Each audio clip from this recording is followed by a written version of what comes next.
Matt, I went to McDonald's the other day. Oh, nice. Okay, nice. What'd you grab? I wanted to get the Biscoff McFlurry, but like, Ooh, yes. apparently it's a really hot commodity and it's sold out everywhere. So like, good luck trying to find it, I guess.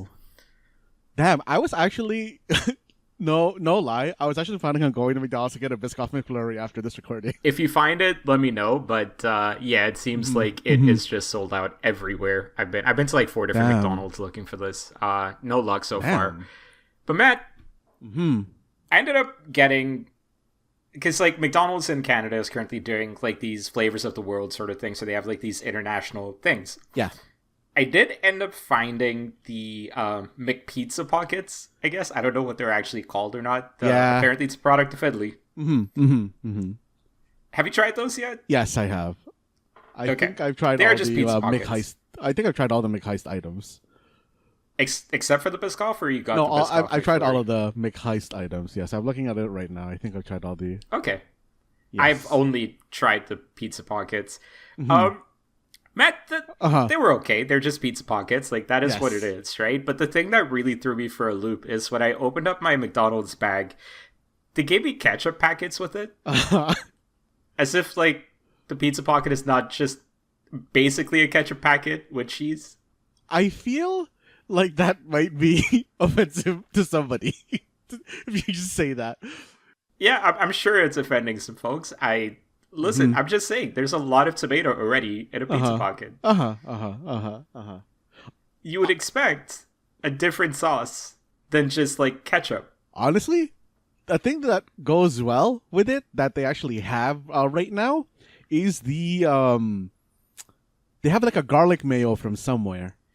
And would have been phenomenal to give me that, but no, I got ketchup. Just plain old non-international heist ketchup.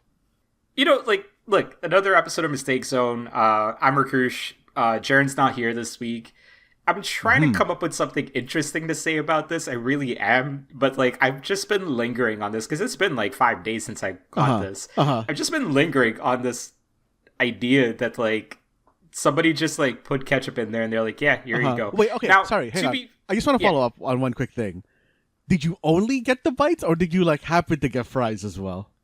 No, I only got the bites. Okay, then that's weird. Yeah, that's weird. Like, I guess, to be fair, maybe it's just, like, look, I'm expecting a lot from somebody that is tired, working a part-time shift, or, It's just muscle memory at some point. Yeah, like, it's just muscle memory, maybe, right? But, like, I don't know, just the act of, like, opening up the bag, staring in, looking at these pizza pockets, and then, like, having ketchup on the side. I don't know. Maybe I need to see a therapist for why I've been stuck on this for so long. I mean, it's weird, man. I think the thing that really hurt me about the pizza pockets, the pizza bites, I think, is that there was, I don't know how many you got. The bag was way too big for the amount that they gave. Yeah, it's only like 5 or 6 pieces, if I remember correctly. It's not a lot. Yes. Yeah. I mean, yeah, they tasted, honestly, a lot like just like tiny pizza pockets, which was like okay. It was okay. It's all you need, honestly. And for the price that they charge for it, I think it's something like $5. It's fine. I think it's a lot for what they... I would have gone maybe $1 lower for what you get, but yeah. It's 2025. Everything costs a lot of money. Yes, it does. So... Matt, you've tried these McHeist products. We're not sponsored by McDonald's, so let's give an honest assessment for all these things. What would you say was the best thing from like these things that they brought over to Canada? I mean, I think flavor-wise specifically, I like the like teriyaki chicken, but you know, I'm also a weeb, so that's really playing into it. But I don't think I would ever get that again because it's such a sloppy boy. I get that it. Thing is swimming in sauce. And it's kind of crazy. But I really hope that they keep the Biscoff McFlurry. I think that personally I just like Biscoff cookies themselves. So I really hope that they keep that around. I really wish that they incorporated, because it's just crumbled Biscoff cookies. I really wish they had also added the Biscoff spread. Yeah. How it's like, it is basically just the cookies, but there's a little bit of like thickness to it. I really wish that that got added to the Biscoff McFlurry. So, okay, Matt, I got a question for you, right? Because it is sold out everywhere, so they would need to restock it before it's available regularly again. What if I just go to the grocery store, buy a bag of Biscoffs, crumble them up, go to the drive-thru and tell them, hey, can you just add this into the McFlurry and give me back the McFlurry? Do you think they do that? Rakush, you, out of the two of us, you are the one that has worked at a McDonald's. If someone like came up to you and asked for that, would you do it? I'd aim a shotgun at them. I wouldn't have a shotgun, but I'd go and find one just to aim at them. Oh man. I mean, honestly, like I honestly think that the Biscoff McFlurry is probably next to the Oreo one the most DIY-able of the McFlurries. Yeah. It sounds like it. Like, especially now that you've said that there's no, like, Biscoff spread or anything in there. Like, I might just try making it at home. Yeah, no, I mean, it's pretty good. Yeah, I really suggest it. Honestly, just, like, grab a sundae and just add the Biscoff to it. Or I might just grab a plain McFlurry. Can you do that? Isn't that just ice cream in a cup? That sounds illegal. I mean, okay, I wonder if you order... Honestly, I feel like that's the same as going to like, oh yeah, hey, can I have like a Big Mac? No toppings, no meat, just the 3 slices of bread. Amazing coincidence that you bring that up. So over the weekend, I was actually hanging out with a family friend of mine. Well, he's an old friend of mine with his family and his friends and stuff. He has 2 kids. Oldest kid is like 4 years old at this point. For some reason, we're at this brewery, and she ordered a burger, but with, like, nothing on it, literally just the bun. And they actually ordered it, and, like, he knows the chef as well. So, like, we're all, like, chatting afterwards and just cackling about that. Like, man, that must have been, like, absolutely fucking difficult to make. Oh, man. But that, you know what? I am gonna... Matt, I'm still wearing my jeans. I had to be outside today, so it's incentive enough for me to get out of the house again and maybe just go and buy some Biscoff and get some ice cream. I don't know. I'm inspired right now, you know, so I'm going to DIY this. Okay. I believe. So, we're not a McDonald's podcast. We're a video game podcast. We're about mistakes as well, but predominantly video game based. Matt, there was a Nintendo Direct prior to our recording, the July 31st one, and I know there's a couple of things you wanted to chat about from this one itself. I'll be honest, I kind of skimmed through it a little bit. I personally didn't see anything that was very unique. Like, it seemed like a partner Direct, so like a lot of third-party games out of this one. Yes. But there are a few things that caught your eye, and I'm kind of curious, where do you want to start with this one? What did you want to chat about? I think I just want to, quick hit some stuff real quick before I jump into anything super specific. Sure. First of all, I think you pointed this out to me before I even watched the Direct. Monster Hunter Stories 3 has gotten announced. I feel like I should at least like play one of the Monster Hunter stories that are already out. Because, I know that they're just basically Pokemon games, but Monster Hunter. I was very surprised to see a newly announced Katamari game. I think it's new. Yeah. It sounds like it's new. It sounds like it's new, and the thing that really throws me about it is that it is a Nintendo Switch exclusive. Or it is Nintendo, Switch 1 exclusive, because for this Direct, they had to specifically say, hey, this game is coming to Nintendo Switch, or this game is coming to Nintendo Switch 2, or this game is coming to both. And this one only had the Nintendo Switch marking, which I thought was, weird.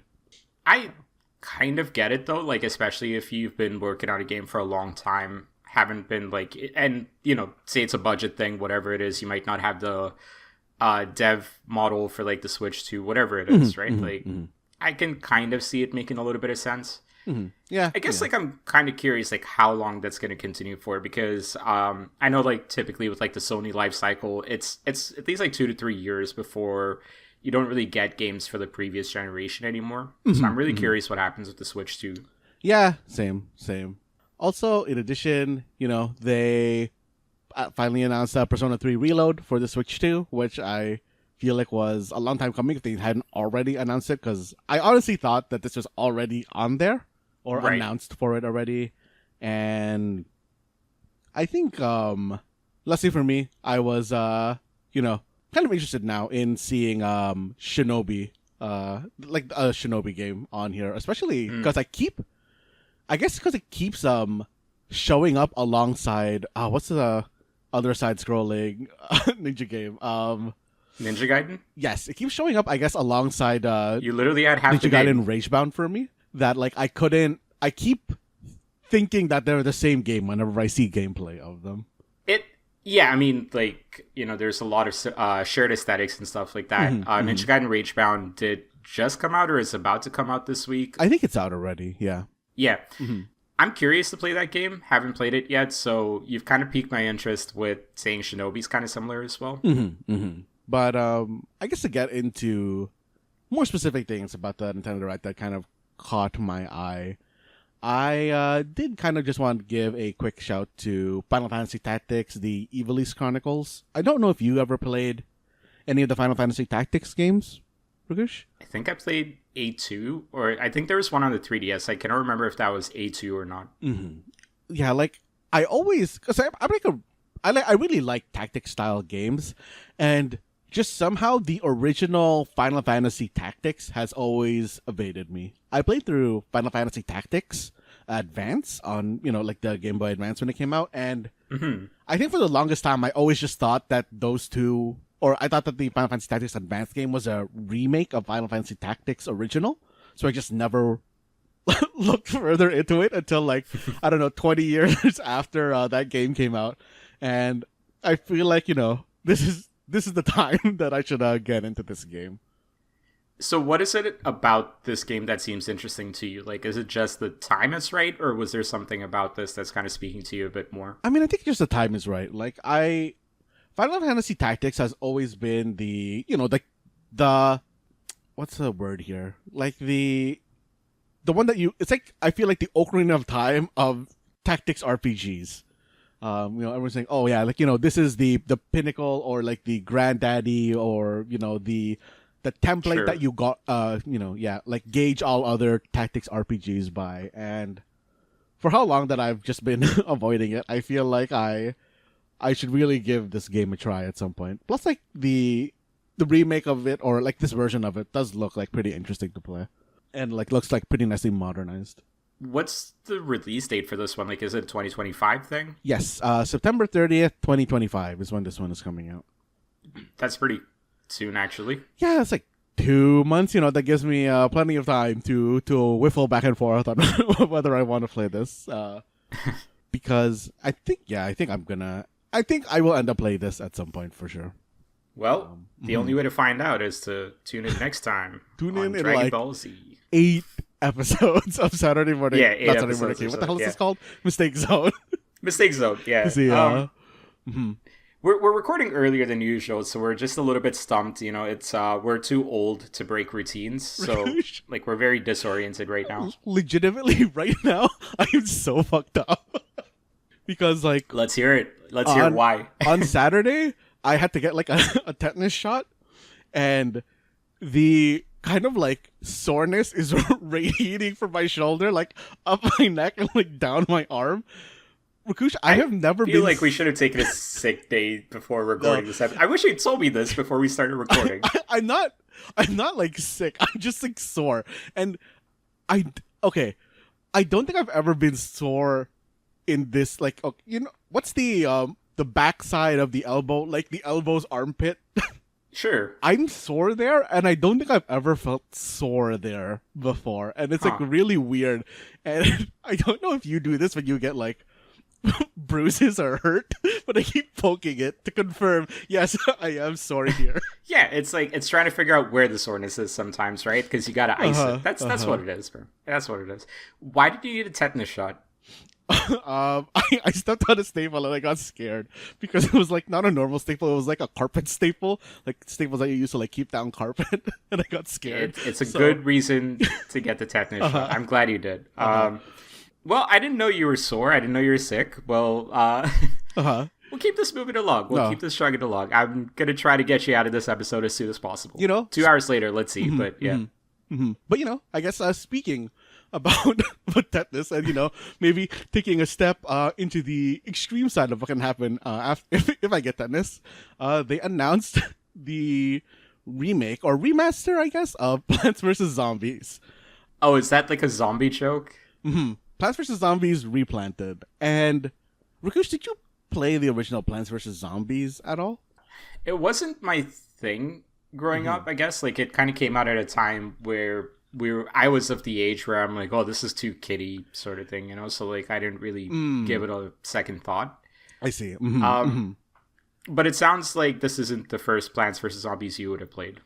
No, like the original Plants vs Zombies is like a game that I enjoyed playing like way back when it came out. I at the time, was very entertained by tower defense style games, and I think that this was really the first, I guess, like sidestep in that genre that I ever really like saw where it's still sort of a tower defense game, but it's also sort of doing its own thing. And I don't know, I was like really enamored with it at that time. And I really wish that I could have, stayed in that state of, the first word that like popped into my head was like childlike wonder, because I think after that, I started to feel how you felt about Plants vs. Zombies, where like, oh no, that's for babies. I play real games, like, I don't know, like JRPGs and stuff like that. But I'm very excited to see that Plants vs. Zombies is getting, I guess, like I'm never sure what word to use for this type of thing, like a remaster or a remake.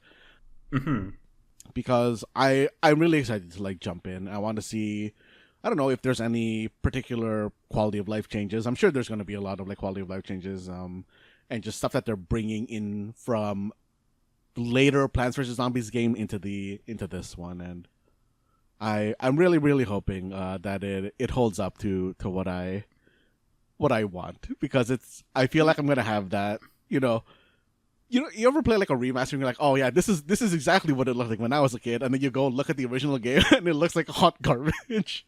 Yeah, I think like a lot. That happens a lot, right? Like I've been watching a couple of clips from the original Red Dead Redemption game and the non-remastered version. It looked beautiful when I was originally playing it, and going back and like watching some of that now, it's a little rough. But yeah, Matt, what's like really throwing me for a loop at Plants vs. Zombies? What's that? And I think part of it is, again, just kind of like this like making peace with the flow of time kind of thing. The original game came out in 2009. That is actually a lot later than I thought you were gonna say. I kind of thought it was like a 2006 game too, but like I did know that it's a late 2000s game. The thing that's just kind of like blowing my mind a little bit with stuff like this now is I kind of remember games or like reboots or remakes, like a Splatterhouse, for example, being at least a little bit more celebrated when they were announced. Whereas now it's almost like a given that like a game is a franchise and it's going to last for 16 years, and a remaster is just like expected. A reboot is expected, almost like, you're not, it's not taken for, how do I say this? It is taken for granted. And it's kind of interesting that like, it's this sort of like flow of time. And of course, I do feel like a big part of it as well is this shift into 3D and like the progression of the graphics, as you're mentioning as well, right? Like, it's a lot easier, of course, to remaster a 3D game with better textures than it is to go from 2D to 3D. So, like, of course, there's a big leap there. But it is fascinating, man. Like, I don't really have, like, a very directed flow for this conversation, but it was just something I was thinking of as you're really saying, like, this is a remaster sort of thing. Like, it's just, like, I guess I'm kind of taking it for granted that this game is getting a remaster. I mean, like, I guess kind of speaking about that sort of, everything's going to have a remaster now. I actually feel like we might be moving away from that, because I think that things are now moving into the way of, we're just going to milk this franchise dry and it won't need a remaster because it's going to have been around forever type thing. Right. It's a forever game. It's a game as a service kind of thing. Yeah, like, that has been the end goal for so many different like studios, right? But yeah. But this one is not a remake at all. This is actually very new. And Rakush, me and you, we both don't have Switch 2s. At least last time I checked, we both don't have Switch 2s. Is this? Oh, I definitely don't. Okay. Yeah, I'm more surprised you don't. Rakush, maybe this is gonna be the killer app for you. Chillin' This one? by the Fire. I think Chillin' by the Fire might be the killer app for you. Did you end Chilling up by the Fire. checking out this trailer? So, what is Chilling by the Fire, and why would it make me spend $1,000 on a Switch? Chillin' by the Fire, Rakush. You might be getting into this later, but your anime of the year of what was it called? What was the name of that camping anime? Solo Camping for Two? Yes, it's not my Solo anime of Camping. the year. Listen, you're putting words in my mouth here. Just anime of the year. They've turned it into a game where you're just trying to keep a fire going. And It is an anime I'm watching this year. anime of the year. Rakish's anime of the year, Solo guy. Camping for Two, This guy. has been turned into a video game called Chillin' by the Fire. And I am intrigued. Rakush, So what is the gameplay in this, Matt? Rakush, the gameplay in this is honestly kind of weird. This honestly seems like one of those simulator type games of the like farming sim or like power wash simulator type games. But if this was one of those games, I think it would be called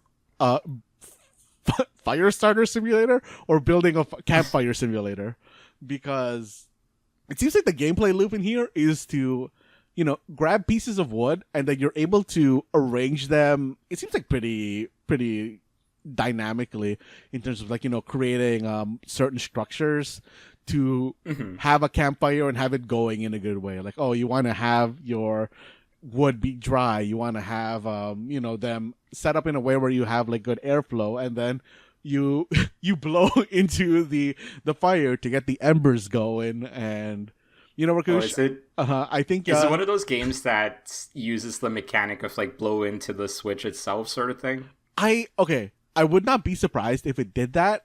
I think there's probably a button because Rakush, you get to use, I think, one of the things that you were really looking forward to for the Switch 2, the camera feature.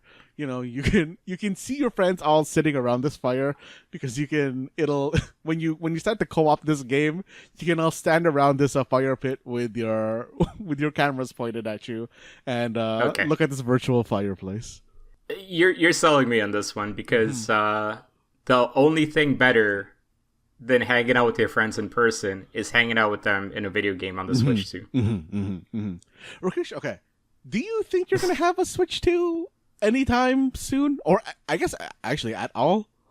I mean, I don't think so. I think like what I said when like the announcement came out and just the things I've seen on the console still stand.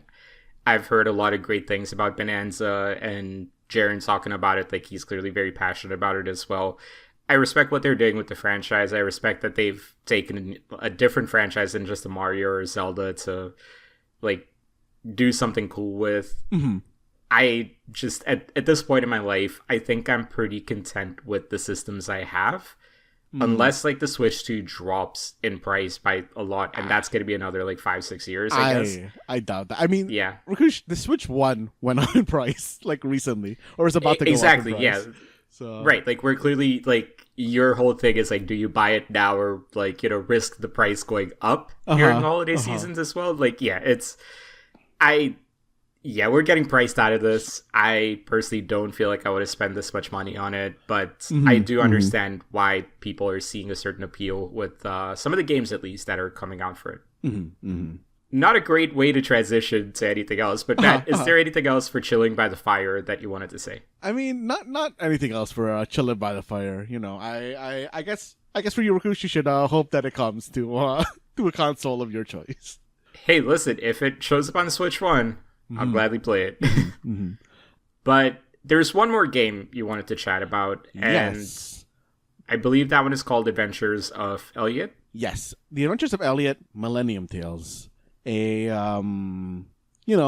I guess Square has been touting as their HD 2D type series, which this game is basically if you took the Octopath Traveler graphics system and you're like, oh, you know what, but instead of doing our usual RPG stuff in here, what if it was Zelda instead? Like a 2D Zelda game instead. And honestly, it looks very interesting. I think this is like the first time in a while that I've been kind of intrigued by a like very new franchise, especially by Square. Right. Because I've always liked their like HD 2D art style, but they've only really been using it on like JRPG, like turn-based style games. So I never really, other than that time, I kind of like went into Octopath Traveler 2 for a bit, which didn't really like stick for me. But I really like the art style in that they've been using here, and to have a more actiony like Zelda, almost like Secrets of Mana-y type game is kind of exciting for me. I'm really I'm hoping that this is going to be good. It's still kind of a ways out. They've only said that it's going to be a 2026 game, but there is a demo out for only the Nintendo Switch 2, even though this game, from what I've read, is going to be hitting like all major consoles and PC. But I don't like the name of this game. Okay, you and I are on the exact same page then, because I was gonna riff on this. Yes. This is an insane name for a game, I think.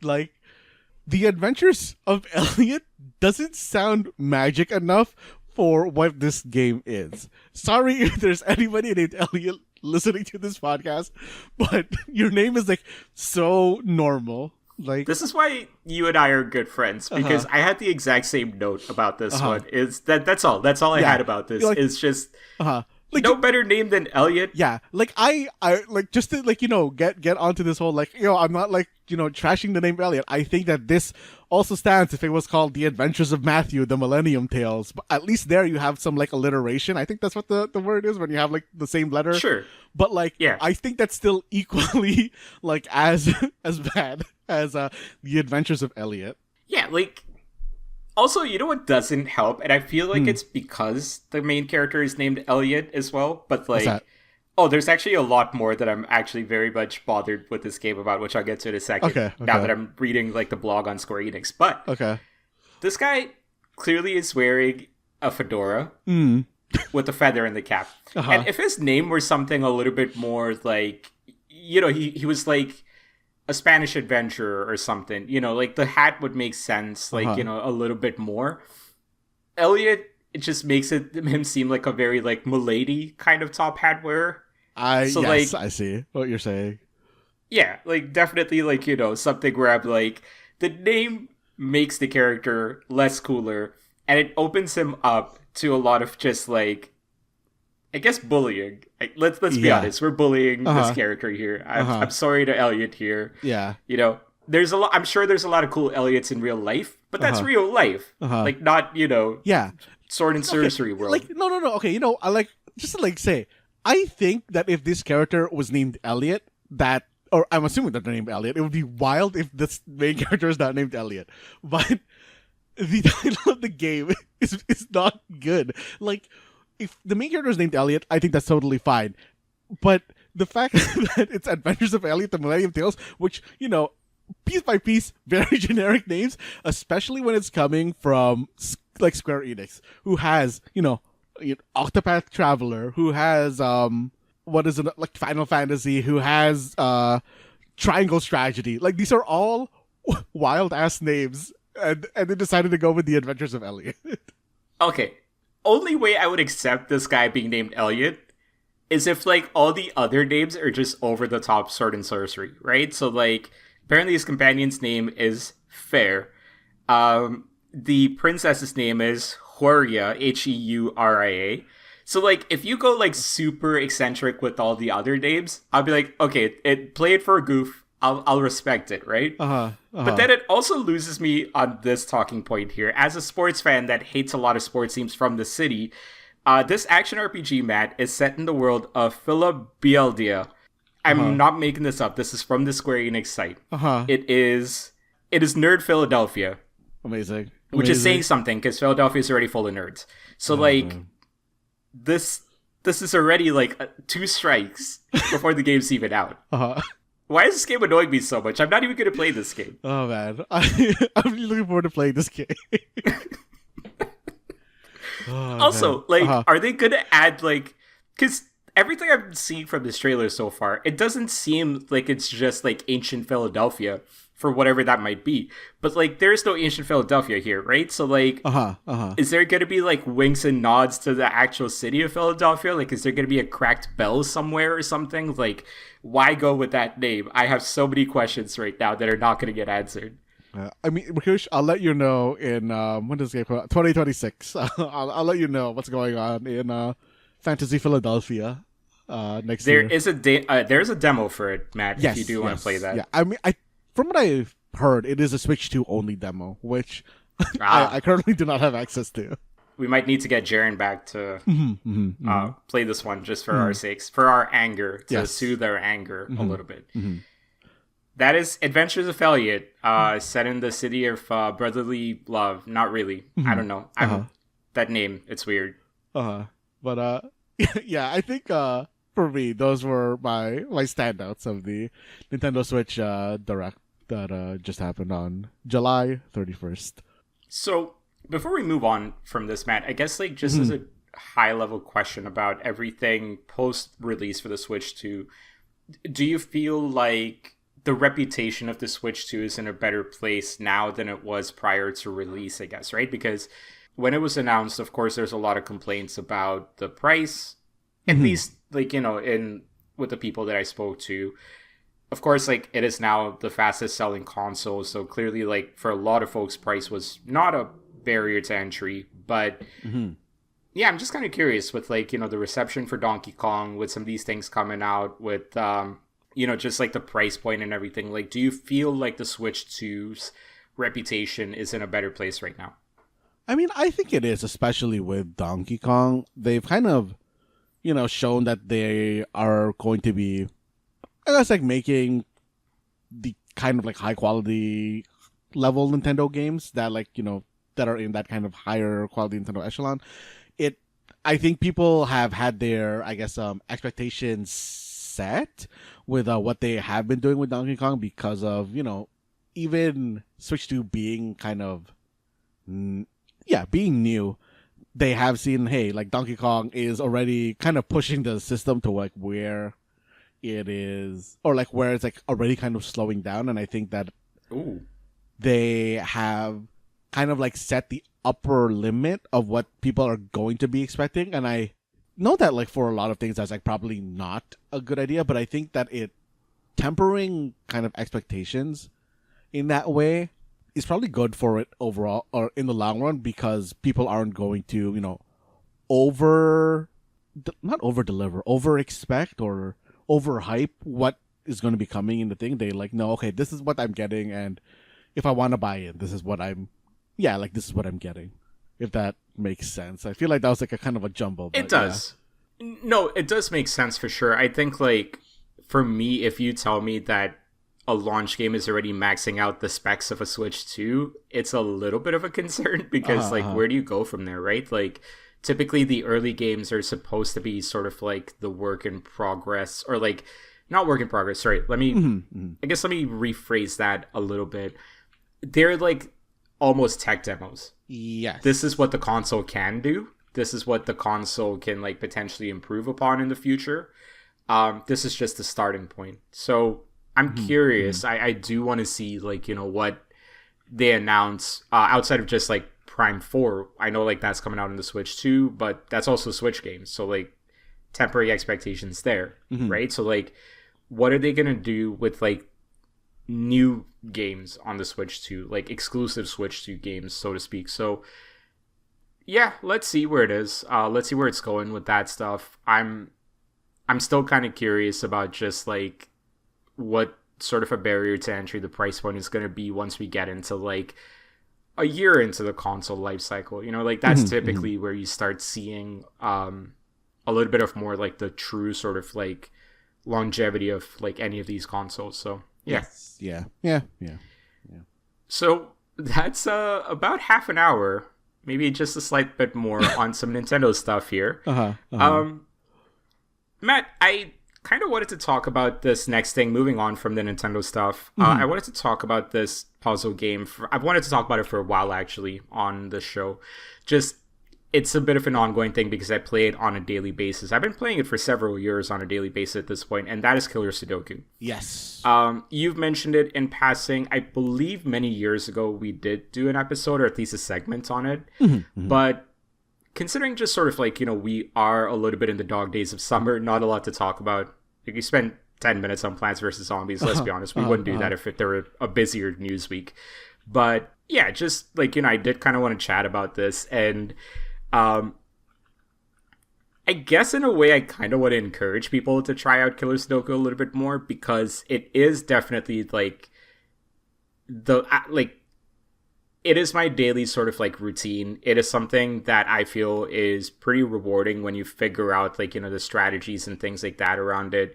So yeah, like I just kind of want to spend some time on that. Now, I know we've kind of talked about this in passing a little bit, but you don't play Killer Sudoku at all, right, Matt? No, I think like outside of the few times that I, talk to you about it and I get that issue, oh yeah, maybe I'll do like a Killer Sudoku here. I don't really do them. I think maybe I've done for sure less than 10 complete Killer Sudokus in my life, but yeah. Sure. I do 3 a day, so like I'm basically beating that in like 1 week at this point. That's a lot bigger number than I was expecting, but yeah. Yes and no, because there is a website just called Daily Killer Sudoku where they have different difficulty levels for these. I have been curious about how they determine the difficulty levels, because there are some that are like rated a 7 out of 10 with an average finish time of like 50 minutes, which is quite high for a 7 out of 10. And then there will be like some 10 out of 10s where the average completion time is like 29 minutes, 30 minutes, something along those lines. So it fluctuates a little bit, but yeah, like typically they'll have like an easy Sudoku in the mornings, or like I'll finish one up in the mornings just to kind of like wake up, jog the brain a little bit.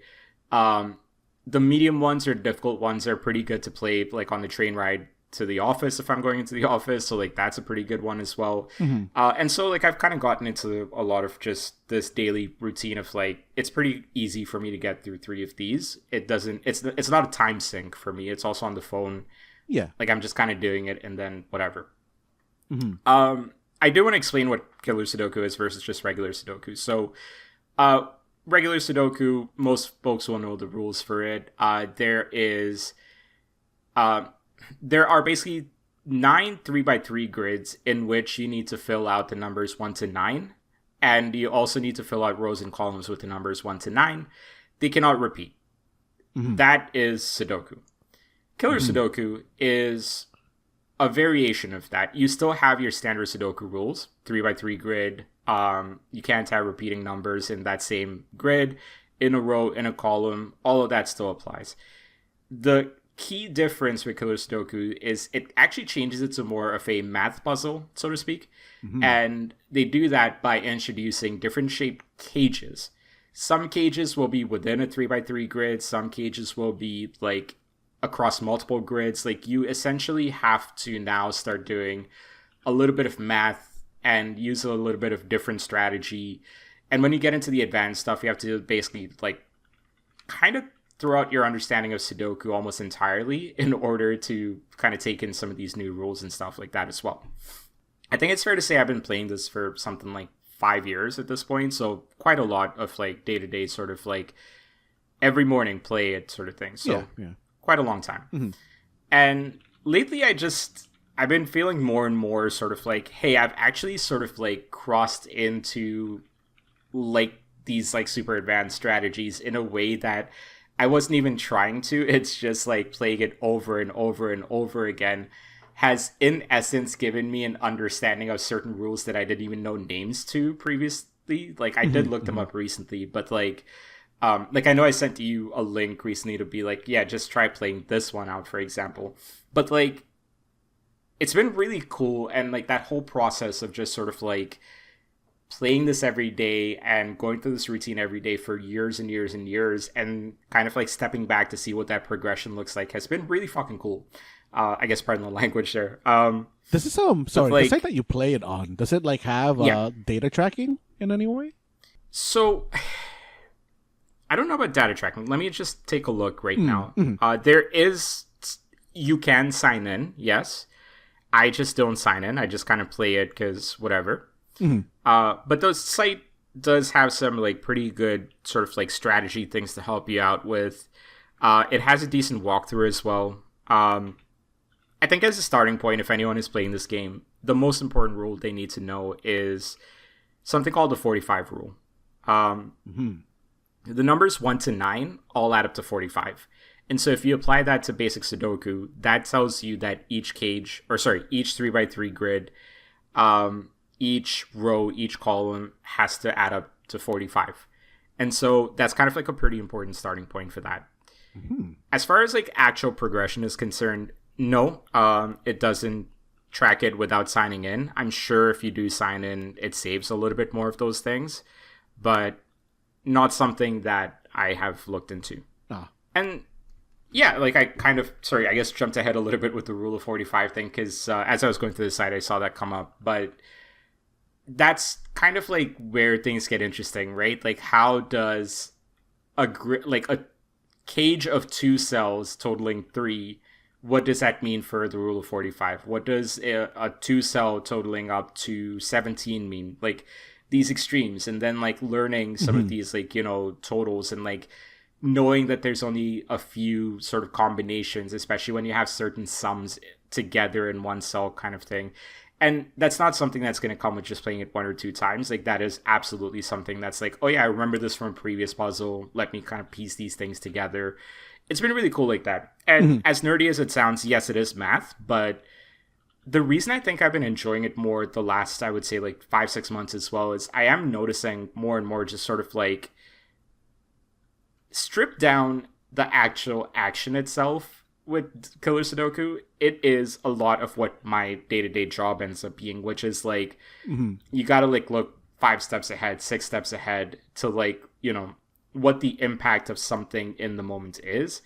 And I find that like really fascinating, and just sort of like that correlation has, I think, allowed me to appreciate this a little bit more as well.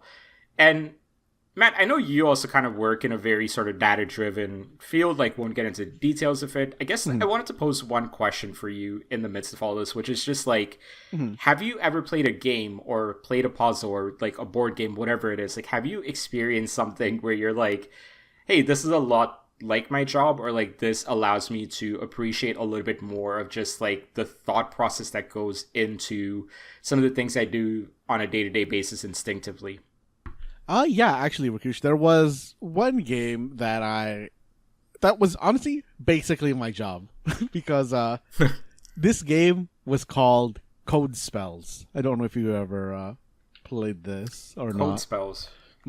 Basically, I mean, it sounds familiar, but go ahead. Basically, this is just a game about casting magic, but the way that you cast magic is that you have to create like literal spell programs.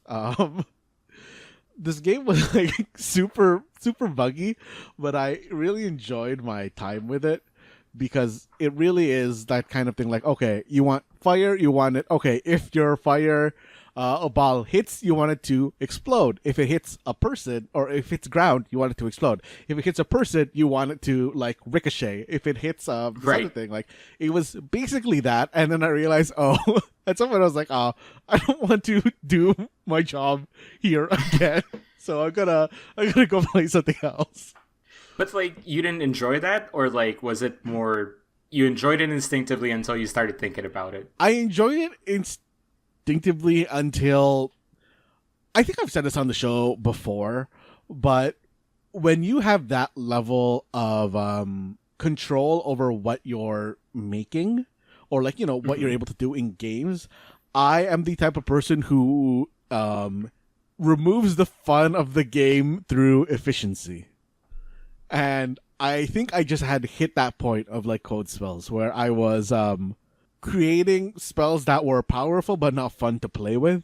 You were in essence min-maxing, right? Yes. Like, yeah.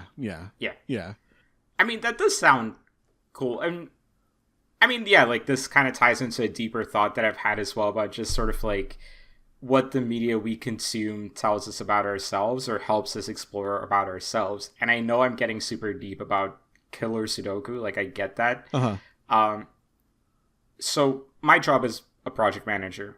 I don't really have a lot of games, let's say, that are just like directly tied to that, right? Like maybe you can say like Overcooked is a little bit of that. Maybe you could say those kind of games are a little bit of that. I mean, wouldn't you say that Football Manager is basically that? Football Manager, yeah. Now that you think about it, yes. But like, and have you ever considered Uma Musume? Because that is a game that's sort of like Football Manager that you might enjoy. No, I think I'm good. I appreciate you trying, but no, I think I'm good for now. I'd rather buy a Switch 2 for $1,000. I see. No, but like it is cool, you know, to kind of like find sort of like that, for me personally, to find that connection. I know it's a little bit different than what you described that experience as, but like for me, that realization of like, oh, okay, like this is actually very similar to like thinking 5-6 steps ahead on things. And at this point, funny enough, like I almost treat it like reading a horoscope sometimes, where I'm like, oh, I messed up this killer Sudoku today. I need to actually pay extra attention to my work because I'm not as like sharp or attentive, you know. And so it's almost got this like weird connection there as well. Or like if I like ace one, or like I figure out like a new strategy on the train, like ride to the office or whatever, like that makes me feel great as well. And I'm like, all right, I'm on a roll. Like, you know, I can like take on a little bit more here and there sort of thing. It's got like this weird sort of like, it's I think Harbinger is always sort of like got a negative connotation to it, but it's almost like foreshadowing, I guess, like what my day is going to be, let's say. Yeah. And I really kind of started appreciating that a lot. And I do highly encourage people to try out Killer Sudoku. I know I'm not doing a great job selling it by saying, yeah, it's project management, the video game. Like that's really boring. Like that's just my personal experience with this. But just as a puzzle game, as something that like, you know, really kind of allows you to feel like you've earned the solution as well, because a lot of times the solution can be trial and error. There are different names for some of these things that you try and then you figure out it's failing or whatever. It's just those are like the super advanced sort of strategies. Yeah. Not all of which that like I know the terms for just yet. But Matt, one of like the new rules that I've learned over the last couple of months that I found super interesting is something called the innie outie rule, which ties into the rule of 45 a little bit as well. And I'm going to try my best to explain this. It is talking numbers, so this could get a little bit confusing. I apologize in advance if you, Matt, cannot follow along, if the listener cannot follow along. But it's a strategy, basically, that if everything needs to add up to 45 within a 3x3 grid, but then the cages being like a combination of cells which adds up to a certain sum, if they bleed out of the 3x3 grid, then there's different strategies that you can use to figure out certain numbers. So the innie outie rule is if there's any cells from the 3x3 grid that are missing from the cages that I just described, you can take a look at the total sum of the cages and then figure out if a number needs to be greater than whatever, like, you know, the total sum of the cages is. So I'll give you an example. There's a 3x3 grid.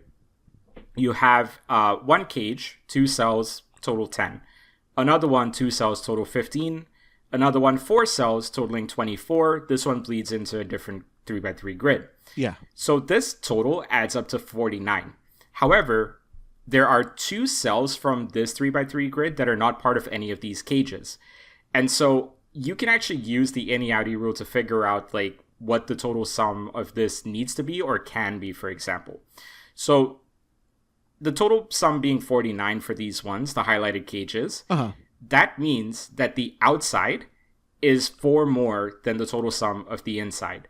And so you can kind of use that kind of strategy to then solve a few different things. I won't get into like how you solve these things. It's just sort of like an explanation of like a certain complexity of the rule, like, you know, that can come into play for the Sudoku here as well. Yes, it might sound complicated, especially if you haven't played it. And like this could be off-putting if this is like one of your first Sudokus to try out.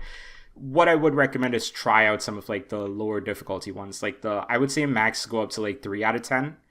Keep playing those, get some repetition in, figure out like, you know, just how like some basic combinations of these cages works together, and then jump into this. But like as someone who has been playing this for 4 or 5 years, to be able to kind of like, you know, find something even this late into my time playing this game that is like a new discovery almost, right? And like on almost like a weekly basis, like figuring out some new cool combination of things. Like that stuff is always like really fascinating to me, and it feels rewarding because it's almost like the sort of like process itself has been so long and tedious, but I'm starting to also kind of like see a little bit of that payoff as well, and I really appreciate that with games, and it's not something I get a lot from anything really. And so yeah, like I think that's probably at its core why I really love playing Killer Sudoku as much, and I really wanted to just kind of chat about it because it is something that is such a like integral part of my day-to-day sort of like routine and experience. And yeah, it's just like a thought dump, I guess. Does this make you want to play the game more, or did I just like confuse you a lot more with this, Matt? I mean, no, like I very much understand the game or the mechanics of like Killer Sudoku, but I think that my interest in doing any kind of Sudoku at all, to be honest, has not been changed. Fair enough. Okay, maybe a slight bump like right now, but I think that'll fade, pretty quickly. But yeah. I mean, I think if anybody is interested in this, I'm always the first person to say I am a very unreliable narrator for the things that I love. Yeah, okay. I will always speak about these things from a very subjective place, and sometimes I speak about it from an excited enough place where, am I explaining it clearly enough? Probably not. There is a YouTube channel called Cracking the Cryptic. Yes. I know, Matt, you and I have chatted about them before, but they do a lot more advanced Sudoku puzzles. But they have some like really cool videos on introductions to Killer Sudokus as well. And I actually highly recommend check them out. See how they approach these puzzles. See how they break down their thought process a little bit more. It's also a lot easier to follow along with the visual for this. Like this Inuyasha rule that I'm talking about, for example, easy for me to describe it without like thinking through the fact that, hey, we're not a visual medium, right? Like this is not going to be like, I know we have something on YouTube, but it's not a video podcast. Like it's just a audio stream of the podcast itself. These guys go through it. These guys explain why something is possible, why something is not possible. It's really cool like that. I do recommend checking it out. There's a lot of resources online for this as well, so I would highly encourage anybody that's looking for puzzle games to give it a look. Yeah, Killer Sudoku. Matt, that's Killer Sudoku. And I think moving on from here, I think we can jump over to the next item, and we can jump ship. We can. That's definitely not the second time I tried that. So. I mean, Rakush, I guess if we're going to jump ship, yeah. I had played a game a while ago called Jump Ship. I don't like how many times I've said jump ship in the past little while, but... Try saying it like 5 times in a row because I feel like there's going to be something funny. No, I feel like jump ship is one of those words or phrases or set of words that is going to slur into something that I don't want to say. But, jump ship? Yeah, maybe instead of that. But Jump Ship is one of them. One of those demos that I've been going through kind of lately. Because I'm gonna group Jaren into here as well. We don't play real video games anymore. We just like getting a taste of things. Games are too expensive. Games take too long. I'm not a busy person, but I have other things to waste my time on as well. But Jump Ship is actually a game that I enjoyed, my time with. I think I may have touched on this game before during one of the Steam Next Fest, but I don't know if I, deep dove into it. And Jump Ship is actually is a kind of game like, why can't I remember the name? Rakush, what is the name of the pirate game where everybody's on a boat? Sea of Thieves, yes. It is a very Sea of Thieves-like game, but instead of you being on a boat in the ocean, you're on a spaceship in space. Same thing. It is a, co-op only type game, and it kind of goes around in a sort of kind of like that common roguelike system where you're following nodes on a map to like go do a thing. And in this case, you are, hyper jumping between areas to go to a different area or a different node in the, your space system. But the way that this game works is, kind of like Sea of Thieves. You are piloting a space. You're piloting a ship. One person is going to be driving the ship. One person is going to be shooting some weapons. One person is going to be doing repairs. One person is going to be, fighting people that are invading your ship. And it has a nice level of hecticness to it. It is almost like you are playing as the characters on a ship in FTL. This is like a first-person game, and I think, for me personally, one of my favorite things about this game is that it has good zero-G, or I guess like space combat to it. Things aren't coming at like a straight plane at you. Things can be flying downwards toward you from the top. You are able to magnetically attach to your ship, but with a pretty quick button press, you can detach from it. Your ship flies away, and then you're left in a vacuum of space. But this game has like a very good kind of jetpack system that lets you fly around very nicely. It is like reasonably fast. Of course, you're not going to catch up to a ship, but it lets you have enough speed to jump off your ship and board a ship that's like flying towards you, if that was the case. Cool. And since this is a first-person game, it does have, I think, like pretty decent like gun mechanics here. I don't think that there's anything super standout if you were comparing it to like a real FPS, but it does have a very nice tether system to it where you're able to kind of basically on a very short cooldown shoot a tether and like pull yourself to it, which makes getting around in zero-G feel really, really, really good.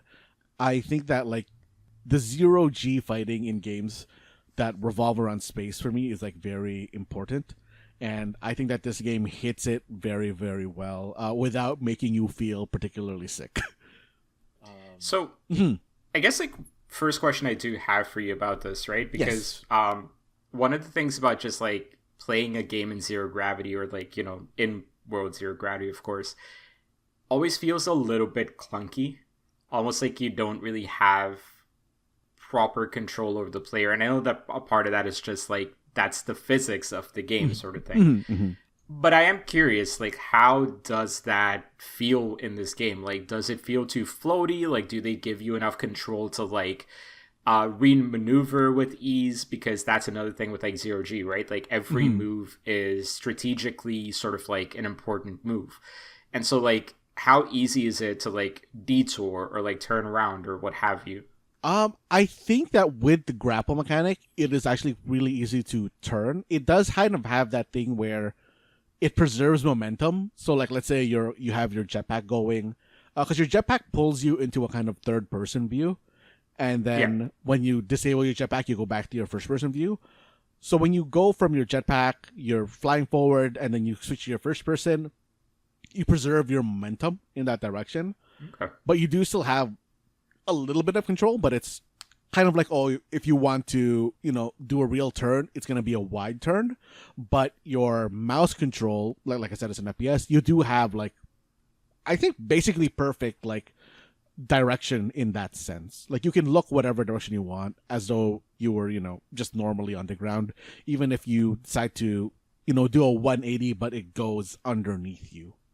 Got it. If that makes sense. Yeah. Like, and it does. Yeah. And it does have like buttons that allow you to orient yourself, like, kind of spin yourself. Cause like, if you did do that 180-degree turn, to look backwards, but you went below you would be upside down. But you do have ways to like, turn yourself right side up. I think that they put like a decent amount of thought into how you control yourself in zero-G, which really like adds to the experience of it. So you said you tried this game out as part of the demos. We talked about, games are expensive. Yes. Is there something that you would say is the biggest selling point? Like if you were to decide based on your experience in the demo, I am going to buy this game, like what would that be? I think kind of fortunately or unfortunately, depending on how you look at this is very much a co-op game. This is a game that I think that like lives and die by how your co-op experience is going to be. And if you can find people who are going to kind of play this game, I think that this is like a great game to spend, co-op time in. Like it feels good to play. There's enough stuff going on in like the minute-to-minute gameplay that it is interesting. And even when you go off the ship, you go to do your missions. There are the kind of missions where, hey, you're gonna go off ship into this like kind of dungeon to kind of delve it for a bit, and kind of do some more standard-ish first-person shooter stuff. And I don't know, like overall, the game as a package like feels very good. I think like I just said, the biggest drawback to me is that it feels like it is very much a co-op experience, and I don't think you're going to get as much fun out of it if you don't have, a lot of people, or like I guess like a full group to play with. Yeah. Yeah, I don't have any friends, so this is going to be a pass for me. Got it. Yeah. I am wondering if like on the full release, if they are going to create ships that are easier to control as one solo ships, you mean? Yeah, like solo ships. Solo ships? Because like even in Sea of Thieves, like I think Sea of Thieves is very much like a multiplayer or co-op game, but sure, they did like you are able to play that game solo. Like there are those like small ships, like those solo ships that, or solo ships that are faster because they're smaller.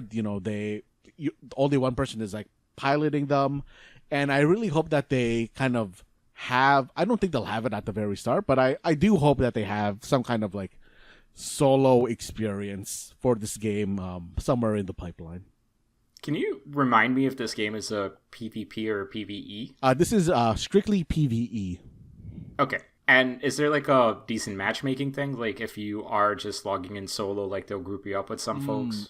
I cannot answer that because like I said, I went into this game with some like friends to play with. So I never really tried. Actually, I straight up didn't even check if there was matchmaking for this game. Got it. You're too cool. I'm too cool. Sorry, Chris. I'm too cool. I'm too cool to answer your questions about being a loader. It's all good. I appreciate you taking these precious 2 hours away from your good friends to do this recording with me. I appreciate that. Yeah. So when are we gonna play that other co-op game, the Make Believe Writers game? Oh man, why can't they split fiction?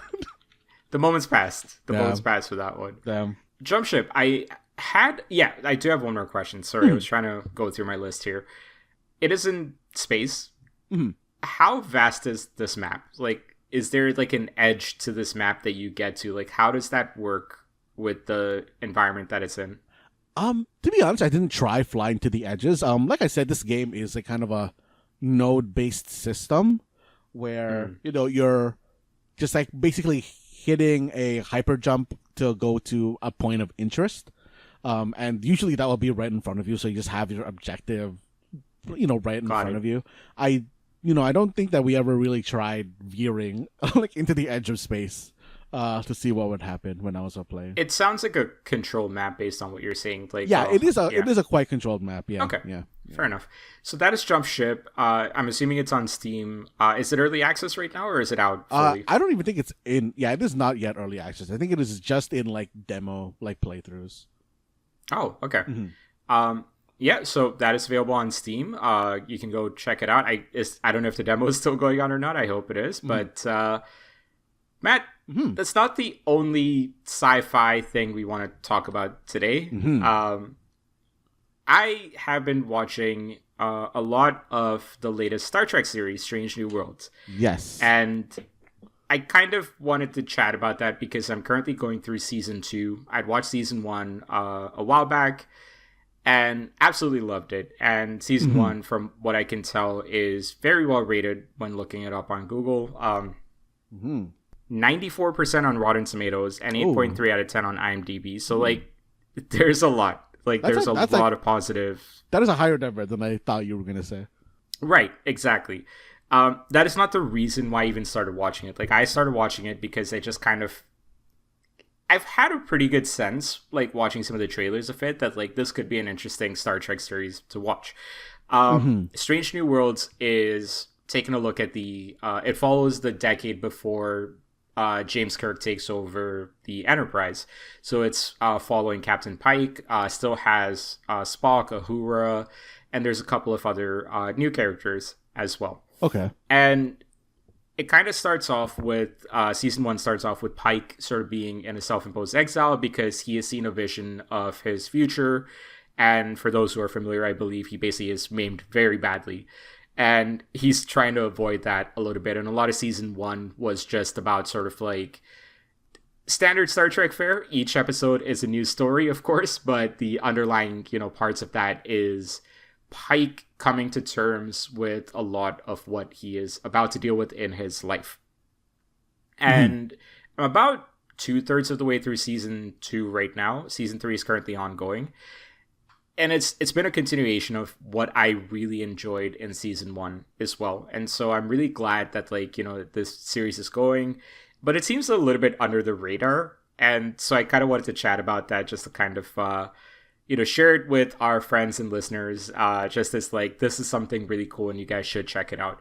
But the thing I like the most beyond just sort of the actual, episode of the week sort of plot points, those are always secondary to a lot of the more philosophical themes and questions that come up with Star Trek. I will be the first to admit, growing up, I was more of a fan of the James Kirk Star Trek versus the Next Generation ones. I think as I've gotten a little bit older and the themes make more sense to me, they speak to a little bit more of just sort of the things I've been paying attention to.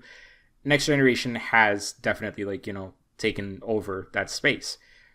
Strange New Worlds, to me, from a thematic standpoint, is a follow-up or a continuation of what the Next Generation was, while being sort of set in this pre-James Kirk universe a little bit as well. So it's a cool combination of these things I grew up with and the things that I like. And so it was a very easy entry point for me based on that. And yeah, I think they've done a really cool job with integrating a lot of the different species in the Star Trek universe, integrating a lot of the lore, working with the history, being very aware of its space in the greater franchise. It does a really great job there. Mild spoilers for season 2 because this is relevant to us living in Toronto. One of the episodes is a time traveling episode where 2 characters end up in future Toronto, but near future Toronto. So not, deep future. So it's really funny seeing all these roads that I've walked down on a regular basis and be like, oh, hey, my friend lives in that building there. It's kind of weird to sometimes experience it like that. But then also, again, spoilers for this one. The plot of the series is that there is a major historical event, terrorist act that happens that they need to thwart. Except it happens in Space Toronto, where the DVP, their equivalent of the DVP, gets blown up. Wait, sorry, hang on. It's sorry. Is this actual Toronto? In lore, it is Toronto that they're going to. They call it Toronto. And sorry, not the DVP, the QEW. The QEW is what gets blown up. Okay. No, it is very much they are oh yeah, this is Toronto, don't you know? And I'm okay. But I'm pretty sure it's just Toronto, honestly, from a budgetary standpoint, because they shoot this show in Toronto. Okay, I see. That makes sense. I'm 99% certain.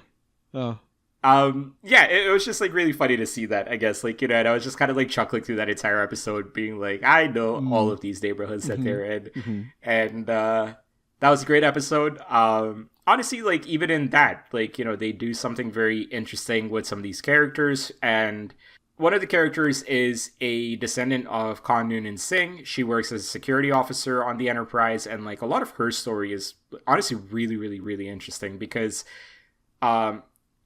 anyone who's heard about Star Trek and pop culture knows about Khan, right? That is the moment that everyone refers to. So having one of his descendants on the Enterprise is such a fascinating sort of twist on these things, right? And a lot of the story beats that they have, a lot of the things that they can talk about with that character, and Star Trek does a great job of this. Again, it's what does it mean to have humanity inside of you? Not being human in the physical sense, but just the capacity of humanity to think of good and like think of the betterment of like, you know, the world and like the communities and the societies and stuff. It does a great job of that. And a lot of that happens here as well. Oh. Sorry, Rakush, I'm just like watching the Toronto clip. Or a clip of like them in Toronto. This is like really, really weird. They did a lot of work photoshopping, or I guess like editing out like not billboards, like the signs for the shops themselves. The funny thing is, I'm pretty sure they still have like CP24 on like the first scene that they have in Young and Dundas Square. So like, they absolutely did not bother like, you know, taking that out. I mean, or maybe that was like their Easter egg. No, I think it's like a partial thing. I'm looking at the scene right now. It is a scene of CP24, and I think they're just kind of memeing on it because it's like, oh, budget overruns on Lake Ontario Bridge, which I am like 99% sure isn't a real thing right now. Honestly, it might be. Who knows, right? But yeah. No, I did just kind of chuckle at the fact that like the QEW gets blown up, and I'm like, that is, I don't know, like, you know, they're playing it, of course they're playing it as a serious thing. It's just that like living in the city and the fact that like they don't really like have plot points like that happen in TV shows in this city, it's a little bit amusing to me, which like, I don't know how New Yorkers deal with this kind of stuff, like when they watch like movies set in New York, and there's a lot of those, right? So like, I don't get it. Like, I don't get how they're just like chill about that and not just laughing all the time. Yeah. I mean, to be honest, when I see buildings that I've recognized, and specifically buildings that I've worked in TV shows, I'm like, oh, that's really weird, and it's pulling me out of watching this. A little bit, yeah. Honestly, it that episode, as much as I did enjoy it, there was definitely a lot of like, I know this building, or like I'm pretty sure that they shot like the end of the episode in now Toronto Metropolitan University, I believe. So, like, there's a lot of that kind of stuff as well where I'm like, it's amusing. I cannot take this seriously. But good episode. Like, I don't think, if you don't live in this city, you're not going to recognize any of this stuff. You might still get a chuckle out of Toronto being the site of, like, a terrorist attack, sure. But, like, yeah. I mean, so, Matt, have I sold you on Strange New Worlds? Do you have any questions about this that could sell you a little bit more? I mean, like, I am kind of interested in it because I guess it is kind of an early, well, I guess it's not early anymore. This is like 3 seasons in right now. And yes, I mean, you know, like I always feel overwhelmed when I think about, oh, should I jump into like earlier, you know, Star Trek series, because I know those are like, you know, pretty long running so far, and this only being, you know, 3 seasons makes it sound more appealing to like as a jumping point. But I guess I don't know if like you can really answer this question, Rakush, but do you consider this, or do you consider like I guess specifically season 1 a okay like jumping in point, or do you think like this really plays a lot more on you knowing about, do you like, need context, yeah, like backstory, I guess like how much backstory context is required to like, you know, or like would be lost if you are It's a great question. I think outside of like Pike's inevitable outcome, you don't need to know anything else, and even that I only found out after I started watching this series. So like, I genuinely do not think you need to know any of this. They also do enough stuff with time travel that's like knowing what happened in past shows, I don't think is really all that relevant. So I think they balance the history with the newness and the entry level quite well. Did they ever travel to any of the, or time travel to any of the past shows? Or is that a spoiler? I mean, I don't know. You know what? Let's leave that unanswered. Not that That's I've seen so far. Okay. Not that I've seen so far, and I don't think it's a major spoiler. Like, look, like it's dealing with pre-existing characters. Like, this universe does have a James Kirk in it. You do see James Kirk. You saw him in the clip actually that you just watched for Star Trek's Toronto scene. These to me are not spoilers. Like, this is set very much in this universe. The way I'm just describing it, though, is that you do not need to know anything about these characters from prior shows. Actually, oh, wait, sorry. I guess one more thing, because I know that, like, you know, original series, and then when they did the movies, those are all in, like, their own timelines. Is this its own timeline as well, or universe, or whatever? That I'm not sure about. Like, I don't really look into all of that stuff, personally. all I can speak about is just like the general. This is set in the decade before I see. the original series. Okay. Like that's like I can say that much. Mm-hmm. Matt, Mm-hmm. before we move on from Strange New Worlds, Yes. I know we play a game at the end of the episodes. Don't match me. We will do that this week. But I kind of wanted to do a little bit of a ranking again this week. Audiences can clearly tell I'm a fan of doing rankings and tiers at this point. Uh-huh. I've been watching this series. I've been thinking about dumb shit, as I always do. And I came up with this idea of ranking, to me, the 5 most interesting and, from my perspective, sometimes difficult job in the Star Trek universe. Yes. And we chatted about this before, just so we came in a little bit prepped. Mm-hmm. You've got a list. I've got a list. We're just going to kind of go through it as quickly as we can. I don't have a list. I don't have a list. You don't have a list. Fantastic. Okay. I have a list. I was just going to critique your list. Got it. Okay. I have a list. I'm going to go through this list. Mm-hmm. And I'm going to try my best to explain it. Matt, you're going to do your best to ask questions and not be confused. But good luck with not being confused. Let's go right into it. Number 5. The most difficult job, the 5th most difficult job, being the weed man on the Enterprise. Okay, when you say the weed man, do you mean weed like wow, or weed like, oh, these things are like growing in everywhere? No, like wow. The plug, you know? Whatever terms you young kids use nowadays. Would they not have like, a different, or do you just mean space drugs in general? So, I'm glad you're asking the kind of questions I was hoping you'd ask with this one here. Now, apparently in the Star Trek universe, they do have this mechanism, machinery, that creates whatever you can imagine. Oh, yeah. Now, here's the thing with drugs. I feel like you need to trust your drug dealer to tell you what the drugs do to you. If you don't trust a drug dealer, find a new drug dealer, by the way. I'm fairly certain that person does not have your best interests in mind.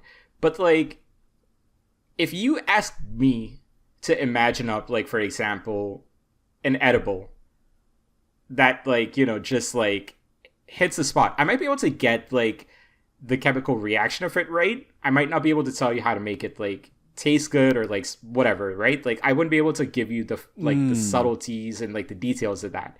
So, like, that's why, to me, like, it is important to still have the plug on the Enterprise, because the plug is your resource to figure out what it is that you are inhaling into your body. I always, I don't know why I think this, but like, I feel like once you get to space age, I guess like fiction, that all drugs are either injected or they're like breathed in through like, some, like a puffer equivalent. Sure, you can put the weed in a puffer if you want. Don't do that. Sorry, out of context, that sentence sounds terrible. Don't do that to real life puffers. I just meant in the Star Trek universe. Put the weed in the Star Trek puffer. Don't do that to your asthmatic colleagues and friends or anything like that. That's dangerous. Moving on. How illegal are drugs in Star Trek universe? This is actually something I don't know. That's asking one question too many there. Okay. Moving on. Okay. Matt, the 4th most difficult job is the divorce lawyer. Is it? Now, I don't know how much I don't know how much Star Trek you've watched, Matt, but there is typically quite a healthy hint of just marital issues, relationship issues, love triangles, quadruples, whatever, polyamorous, whatever you want to call it, There is a lot of that going on. I gotta imagine not all of them turn out all right. Now, the things we see on screens are the feel-good stories, but what about the dark side? What about the folks on the lower deck that are, like, cheating on their spouses or whatever? Like, you need a divorce lawyer for that.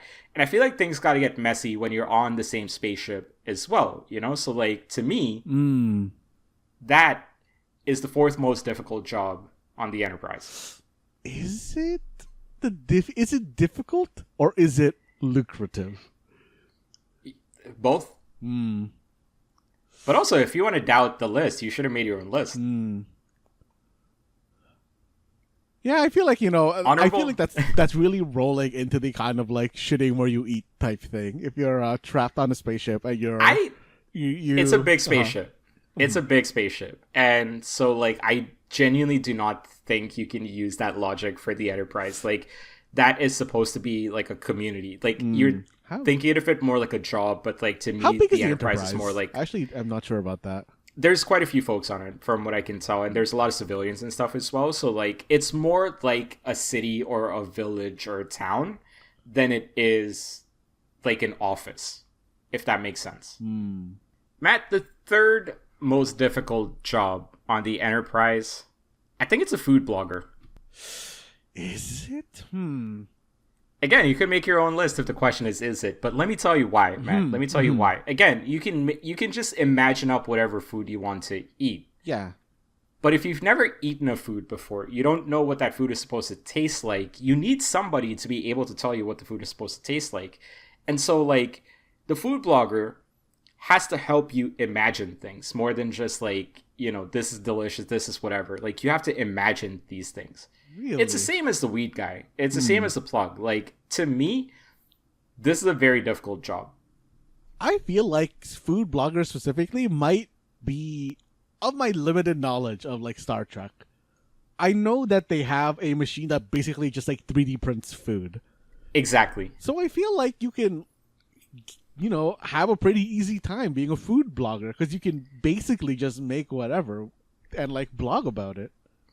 Let me bring the episode full circle for you, right? Okay. We were talking about the Lotus Biscoff, and I didn't get a chance to try the Biscoff McFlurry earlier.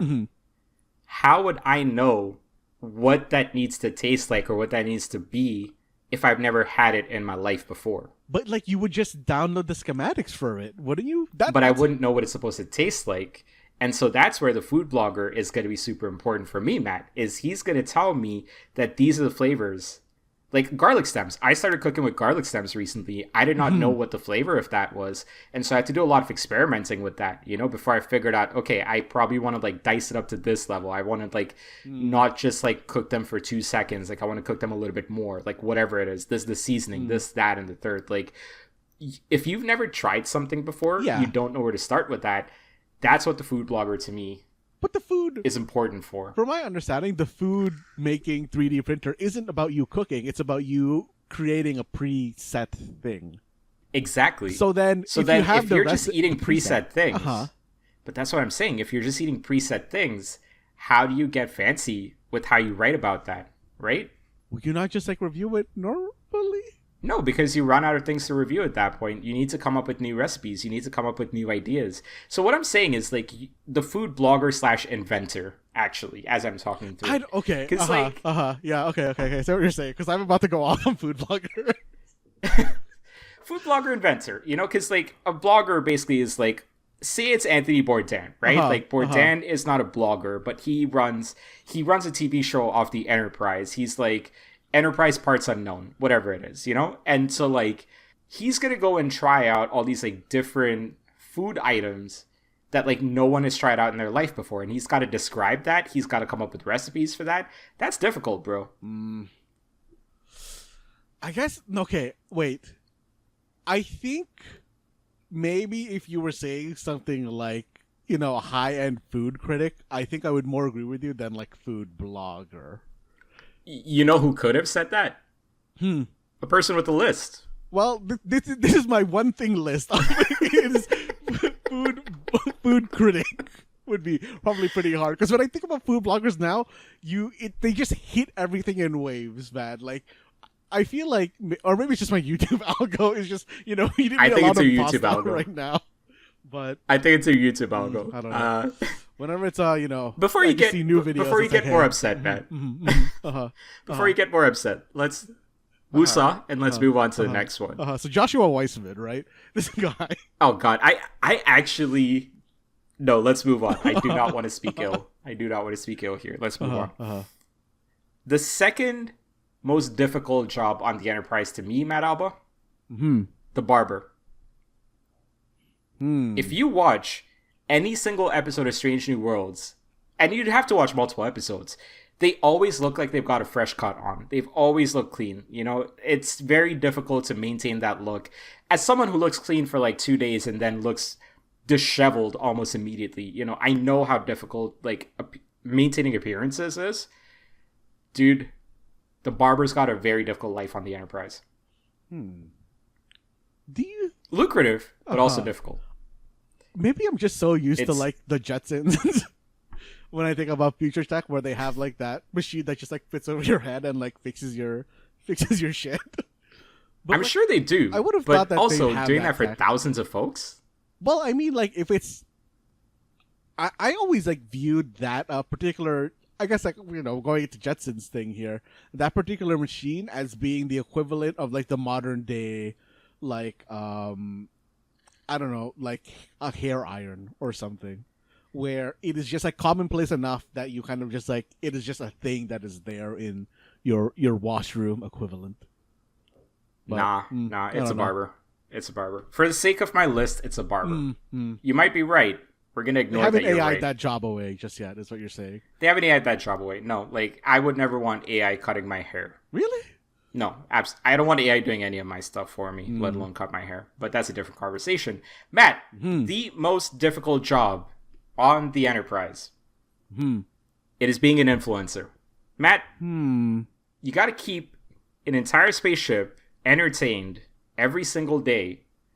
You got to be playing new games, you know? You got to be finding jump ships. You got to be finding demos, you know? You got to curate games. You got to be finding out new strategies for killer Sudokus to put on your YouTube channel and stuff, you know? Like, that's a lot, man. I feel for the influencers on the Enterprise. You know, my deepest sympathies. Thank you for your service. So, Space Joshua Weissman. Space Joshua Weissman is third. Yes. You don't think that Space Joshua Weissman would be considered an influencer? That's what you're saying. Food blogger adventure, sure. I'll call him a food blogger. Oh man, I don't know. No, I'm kind of just thinking about like, I'm specifically thinking about like a teenage girl on the like bridge of the Enterprise doing a TikTok dance right now. That is what I'm thinking of for an influencer. Or like whatever the Enterprise equivalent of like Leave Britney Alone would be. Oh, that is like that is a much older reference than I was expecting. I was way older. There to be like, oh, yo, these are the top 5 things they don't want you doing on the Enterprise. Yo, check out this prank I did with the transporter. Listen, man, it's not easy keeping Space BuzzFeed like you know going all the times, right? Like 10 planets he wouldn't want to land on. I'm sure that's an article actually in real life. Oh man, let me actually look this up now. I am curious if this article pops up. What 10 planets you don't want to land on? Yeah, I'm looking it up here. It's from a website I've never heard of before called Listverse. Oh, I've heard about that one a lot. Yeah. You have heard about it. Okay, there you go. 10 terrifying planets you don't want to visit. Let's actually go through this list, Matt. Let's see what's on this here. Carbon Planet is number 10. I'm not going to read everything. That'll take too long. Number 9 is Neptune. Oh, that's unfortunate. Why is that unfortunate? You want to go on Neptune? I mean, I think I've said before that like Neptune was kind of just one of my favorite planets. Yeah. On like a previous episode, just because like I don't know, something about it being water, and I think at the time I just really enjoyed swimming, so that seemed cool. So, or not water, it's liquid. It's liquid. Sorry, yeah. Neptune has a constant jet stream wind that whips around the planet at terrifying speeds, can go up to 1,500 miles per hour. That is crazy. That's probably fine. You're gonna be underwater. It's okay. You're just gonna be swimming. Sure. 51 Pegasi B is number 8. Nicknamed Bellerophon. The gas giant is over 150 times as massive as Earth and made mostly of hydrogen and helium. I thought you were that gas giant. Wow. Oh, man. We're 5 years old. I think we're going to get a better joke than that out of the rest of this list. I'm just going to skip the rest of the list, man. That's if you guys want to look it up, 10 terrifying planets you don't want to visit. Matt, speaking of influencers, we're heading into the tail end of this episode this week. I wanted to talk about my movie-going experience a little bit because I had a very confusing Friday during this long weekend. Okay. When I was when I decided to go watch Fantastic Four in the morning, because I had the day off, and in the evening, the TIFF Bell Lightbox was playing The Raid Redemption, which is, I would say, one of my two favorite movies of all time, between that and Hard Boiled. I thought you were going to say between that and the other Raid movie. And the other Raid movie. Objectively, Raid 2 is better, but if you ask me sentimental answer, I would say the first Raid movie is like one of my favorites of all time. I still kind of like split on between like Raid and Raid 2. I think we've talked about this before. A little bit, yeah. And again, if you tell me Raid 2 is better, I would not argue with you, because objectively, the things that they do in the second part are leaps and bounds better. What I really appreciated about the Raid movie, and we can talk about this a little bit right now, what I really appreciated about the Raid movie is that the director and the crew took what an action movie needed to be and distilled it down to its base qualities. It's no fluff. It is very much to the point. It is not heavy on dialogue, exposition, none of that stuff. Like, you get a little bit of it throughout the movie, but it is the perfect balance of anything that I want out of an action movie. And in many ways, it's one of the reasons I don't like a lot of modern Western action movies, is because it's heavy on exposition. But John Wick does right by that, which is just like, it gives you a little bit, and then it just jumps into the insanity, which has been great. But back to this experience here. So I went and go watch Fantastic Four. I know Jaren talked about it a lot last week, so won't jump into too much of the details. Fun movie. Go check it out. Has some of its like typical Marvel flaws, but did everything fairly well, I would say. Theater was very empty because the Friday that I had off was still a work day for most folks, and I went to go watch it at like 1 p.m. There is 4 other people in that theater. Oh, nice. You were the Fantastic Four. Unlike the Dawn to Dawn experience, I was cool with going to this one. So I finished that up, and I'd actually set up a reminder for the Raid at TIFF, but I'd set up the reminder because I had assumed I was going to get tickets for it like 6 weeks ago when I first heard about this. What ended up happening actually is there were no tickets available, so I thought it actually got sold out. And I found out later that it did sell out. It's just that the demand was so insanely high for this movie that they moved it to a larger theater within TIFF itself, and so more tickets opened up. So I checked it when I got the reminder from my calendar, and I honestly lucked into getting the perfect seat for it, right in the middle. Oh, nice. Just amazing view. And so I decided, okay, cool. Like, by that point, I was already watching Fantastic Four, but I was like, nah, it's cool. I'm gonna go watch 2 movies in the same day. So Fantastic Four, very empty, finish it up, get home, go to TIFF. As I get to TIFF, it's packed. Like, there's a lot of folks there. Yeah. And at first, I'm like, oh, wow, like, all these people are here to watch The Raid. And then I saw 2 influencers. And my dumbass is not actually tilting my head upwards yet to give me the answer as to what is going on. But one of them is dressed up in, like, a full gala gown. And I'm like, wait, that's not for Raid. Like, there's no chance that's for Raid. Like, I was very confused at that point. And still, I'm like, all right, whatever. And I could have, at this point, also turned to my right and seen a red carpet thing happening for this other movie. I didn't. I'm just, like, very much in my own world. Again, dumbass that I am. Everybody here loves the Raid. They have to be here for everybody. For the Raid. Yeah. Can't believe they're doing a red carpet for a 10-year-old movie, man. It's insane. So I get upstairs, and then, like, I finally look up, and there's this giant projector, and they're advertising Freakier Friday, the sequel to Freaky Friday. And then it, like, clicked for me. Oh, okay, like, there's all these people here for that. It was playing right next to the Raid Theater as well. So, like, there was just, like, this very funny sort of dynamic of, like, the folks that are there to watch this movie where literally hundreds of folks are killed on screen. And then there's the Raid. Sorry, that was a shitty joke. Then there's Freakier Friday. So, like, yeah, it's just always, like, really a cool snapshot of just, like, how cultures sometimes, hobbies and passions and cultures sometimes just kind of, like, merge into, like, this weird, like, evening where you're just there and you're like, definitely not here for Freakier Friday, but this is very interesting to see sort of stuff. And, like, it was also, like, a really interesting few minutes to, like, kind of, like, people watch, because all these influencers are kind of, like, definitely like, dapping each other up and stuff, and like they very much know each other, so like they're all in the same circles and spaces and stuff like that. Yeah. It was just very fascinating to kind of like experience like an entire days of movie watching, but then going from like a theater with 4 people to like a theater that is jam packed with people who love this movie, to also seeing folks that are there for Freakier Friday. And like it was a really, really cool day, honestly, like all things considered. Both of them were really fun experiences, for different reasons as well. And also, I do want to give a shout out to like this one unnamed person, because I don't know who he is, but who or they are.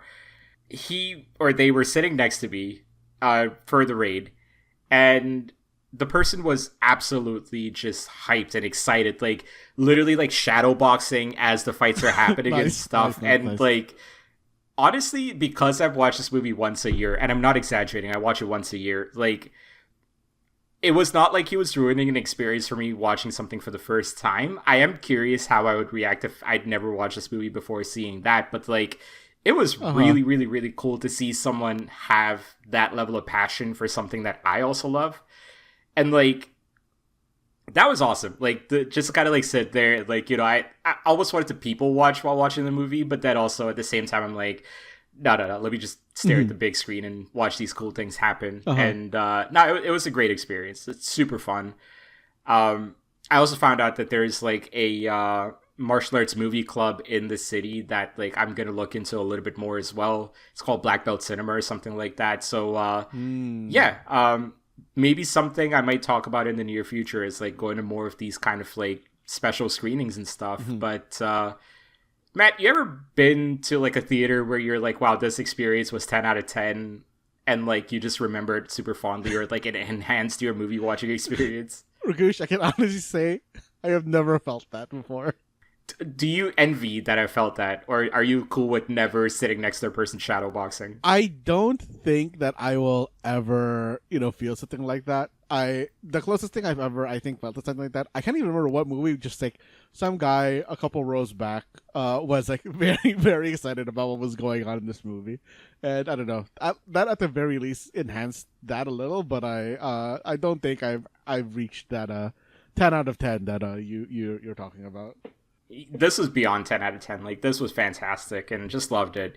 It also like reminded me I should probably get my tickets for TIFF this year if they're still available. Like, there's a couple of Midnight Madness screenings that are happening that I'm really excited for. Maybe something I'll talk about when we're recording in September. But yeah, that was a really fun day, and Matt, if you end up in a theater like this, I highly encourage just like people watching, if you're not that interested in the movie, or like you watch a movie 1,000 times, whatever it is. But it is a pretty cool experience in and of itself. No, Rakush, I'm too scared that if I people watch, I'm gonna like make eye contact with someone who's also people watching, we have to look at each other and like, oh no, we did bad here. Oh, you just give a little head nod, and it's no, cool. That's more social interaction that I want to do with than I want to do with a stranger. Fair enough. You know what? I am putting a lot of I'm projecting here. I apologize for that. But it was a fun experience. I hope you can live vicariously through the experiences that Jared and I have in these theaters. Yes, yeah. I don't go to movies for this reason. Because I don't want to be the people watched target either. No, it's cool. You like watching things at home. I guess. So like, I won't force you into any of this stuff. I know you like watching anime at home. I know you like watching TV shows at home. We can chat about that, I hope you have a great experience watching certain episodes, certain shows that are just like phenomenal, whatever it is. But yeah, that was my experience watching The Raid and Fantastic Four, and not Freakier Friday, although honestly, funny enough, I actually kind of want to go watch it now. But I kind of want to watch Freakier Friday. There you go. You know what? Yeah, maybe you can watch it, and maybe you can like. How freaked out would you be if you swap bodies with the person? It depends on who the person is. I think like there's gonna be that initial level of freak, but the amount of like post initial freak is going to depend on who I switched with. Is Freaky Friday an isekai? I don't think Freaky Friday is an isekai. No, I don't what think if Freaky Friday is an isekai unless it's like you're an Osmosis Jones. looking thing. Like you're on the Osmosis Jones level, and you Freaky Friday into like Jamie Lee Curtis's equivalent of Osmosis Jones. Then that's an isekai. I think that is like enough of a world change. What if they like combine Freaky Friday with an isekai, right? So like, I think that actually was Osmosis Jones. Now that I think about this, because I think in Osmosis Jones, like the initial virus, leaves one person and it goes into. You're also thinking of the capsule as well. Yeah, Okay. I guess Osmosis Jones is sort of an isekai. I don't like that one bit. Oh man, I should watch Osmosis Jones again. You've been talking about that series, or you've been talking about that movie now for like a couple of weeks. Osmosis Jones, I think, kind of just like lives in my like front-loaded like RAM memory, and I don't know why. It's just like I think the character Osmosis Jones, not the movie. Like he actually lives in your brain. The character Osmosis Jones just like lives at the front of my head in kind of like the same way that I don't know. What is the other one? Fuck. What is the other? It is a kind of older movie where some dudes like go into a ship and they go into another person's body.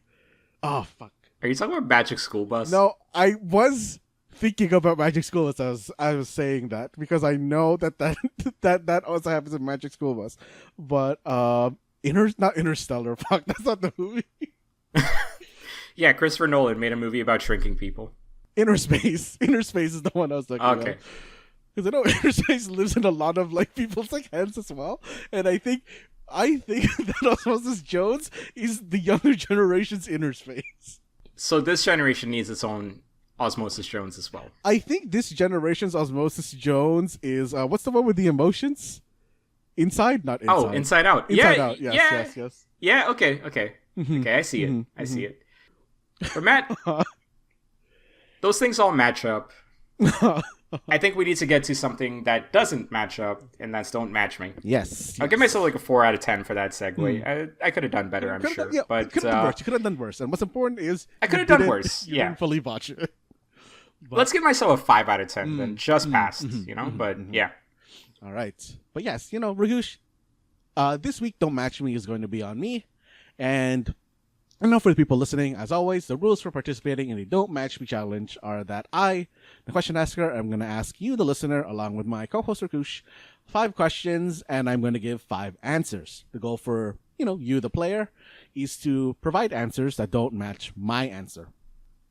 And of course, if you want to play on a harder difficulty than that, you can also try to not match Rakush at the same time. And remember that this is a podcast, so if you need some time to think, just hit that pause button, Google an answer, and then start us right back up again, because we're always going to be on the other side of that play button. Rakush, I think the thing that I was, most surprised about in the Nintendo Direct, like I said earlier, was Plants vs. Zombies. So, this, my topic for Don't Match Me is plants.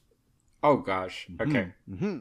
I'm good at killing them. Mm-hmm. Good at killing them, but Rakush, I think you might be able to answer, a handful of these without having to look up an answer. Let's see. Mm-hmm. So, my first question is, name any edible root vegetable. Oh, okay. Mm-hmm. Mm-hmm. I do need to look up what a root vegetable is, though. Yeah, so anything that like grows underground that you can eat, basically. Where you don't eat the leaves, you eat the roots themselves. Yeah, I'm good. Mm-hmm. Mm-hmm. So, name that root vegetable in 3, 2, 1. I'm going with, I think, probably the most obvious one here. I'm going with the classic potato. I see that. Mm-hmm. I'm going to go with carrots. The other classic root vegetable. I feel like, those like your 2 all reliable. Yes, those are 2, very, very good. Very, very good, very solid root vegetables. Going to question number 2, another food-related one. Name any plant that is considered a cooking herb. So any plant that, you would season with or use to, like, add flavor. I'm good. Yeah. All right. So, name that plant in 3, 2, 1. I am going with thyme. I'm going with coriander. Ooh, that's another good one. Yeah. So why did you go with thyme though? Like, do you use that a lot? No, it's because I wanted to ask you a question about thyme. when you say it, do you like pronounce the Y in it or no? Time? Time, yeah. Yeah, I say it like or that. do you not like ever talk about time? I don't like how you're framing this question here for a listening format, but I don't know how to answer it. I just say time. Okay. Because I feel like when I say it, I feel like I want to enunciate that I'm saying the HY. Time. So I like to, it's like time instead of time. Time. Nah, that doesn't sound right. Okay. Time. Okay. It's time for me. I don't know. Okay. Thanks for indulging my weird question. No, listen. This is why we have this show to ask these stupid questions. So going from that stupid question, I just called your question stupid. I'm sorry. I didn't mean to actually call it stupid. I'm sorry. I've said worse things to you about it. But going on to question 3. Name any plant-based creature in a video game. So it is just like anything that's basically a living plant. I think you and I are gonna match on this one. Let's see. Do you have one? Yeah. Okay. So name that plant creature in 3, 2, 1. I'm going with Final Fantasy's Cactar. Oh, okay. Good. We didn't match. I'm going with Piranha Plant. Oh, I didn't even think of that one. Really? That's like the most obvious one that comes to mind. When I had thought of a Nintendo one as well when I was like thinking about this question, and I had gone with Pikmin. Ah, and I think they just overrided the Nintendo category for me. That is fascinating. Okay. Well, we didn't match. We're 3 for 3, so that's good. All right. So going on to question number 4. Name any type of fruit in the Animal Crossing series. So any fruit that can appear in any of the Animal Crossing games. Name that fruit in 3, 2, 1. I'm going with mango. Oh, which game has mango in it? New Leaf has mangoes in it. I think New Leaf has a bunch of fruits in it that aren't in the other ones. Got it. Okay. I'm gonna go with the grossest fruit of them all, not just in the Animal Crossing universe, but overall, pears.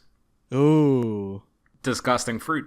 I think pears is probably my second from the bottom for me in terms of fruit that I would even What's your least favorite? Peaches. I just don't like peaches. I know that a lot of people like peaches. I personally just don't like peaches. I like the concept of peaches. I don't like the feel of a peach. Yes. Wait. I don't know if I agree with that. But I think just as a flavor, peach just isn't for me. So I like the flavor. I don't like the actual texture. Really? I thought you don't like the flavor. Oh. What's that? I thought it was you that whenever I feel like when we were in Japan, we were looking at drinks, and whenever we'd look at it, is there peach in this or not? And if there was, we would be like, oh no. It's because of the texture, right? So if there's actual peach in it, I don't like it because of that. If it's just peach flavored, I'm okay with that. I see. If there's other options, I'll go with other options, but yeah. All right. So 4 for 4. 4 for 4. Going to question 5, the most specific question, the one with the, I believe, least amount of answers across all the other questions. It is, name any Pokemon attack with the word leaf in it.